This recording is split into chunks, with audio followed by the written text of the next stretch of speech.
Hello guys, ഞങ്ങളിന്ന് രാജഗിരി ഹോസ്പിറ്റലിലേക്കാണ് പോണത്. രണ്ട് കുട്ടികൾക്കും ഭയങ്കര ഒരു ജലദോഷം പനിയുടെയൊക്കെ ഒരു ചെറിയൊരു ലക്ഷണം. അപ്പം അന്ന് അവിടെ പീഡിയാട്രീഷനെ കാണിക്കാമെന്ന് വിചാരിച്ചിട്ട് പോകുന്നതാണ്. കൊച്ചച്ഛനാണ് വണ്ടി ഓടിക്കുന്നത്. പറവൂർക്കാവിലേക്ക് എത്തിയപ്പോൾ ഭയങ്കര ബ്ലോക്കായിരുന്നു. പിന്നെ പയ്യെ ഞങ്ങൾ രാജഗിരിയിൽ എത്തി. രണ്ട് പിള്ളേരും ബാക്കിൽ ഇരിക്കുകയാണ്, അച്ഛമ്മയുടെ അച്ഛനും കൂടെ. ഫ്രണ്ടിൽ വെയിലായതുകൊണ്ട് ബാക്കിലിരുത്തിയൊക്കെയാണ്.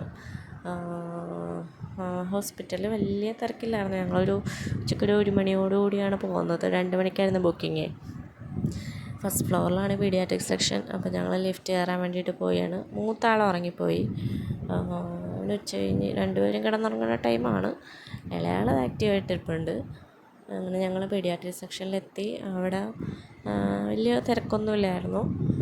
പിന്നെ അവിടെ ഇങ്ങനെ പ്ലേ ഗ്രൗണ്ടുണ്ട് പിള്ളേർക്കായിട്ട്. നല്ല രസമാണ് കാണാൻ. ഇതേപോലെ കുതിരവണ്ടി, സീസോമേ കയറിയപ്പോഴത്തേക്കും പിന്നെ അവർക്ക് അത് മതി. എനിക്ക് ഭയങ്കര സന്തോഷം, അന്വയ്ക്കും അങ്ങനെയൊക്കെ തന്നെയാണ്.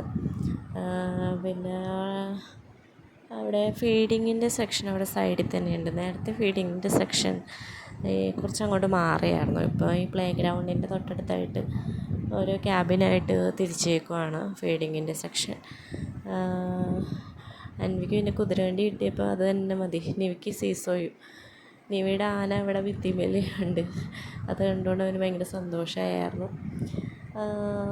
പിന്നെ ഞങ്ങൾ മരുന്ന് മേടിക്കാൻ വേണ്ടിയിട്ട് ഡോക്ടറെ കണ്ടു. പിന്നെ മരുന്ന് മേടിക്കാൻ വേണ്ടിയിട്ട് ഞാനിങ്ങോട്ട് പോന്നു.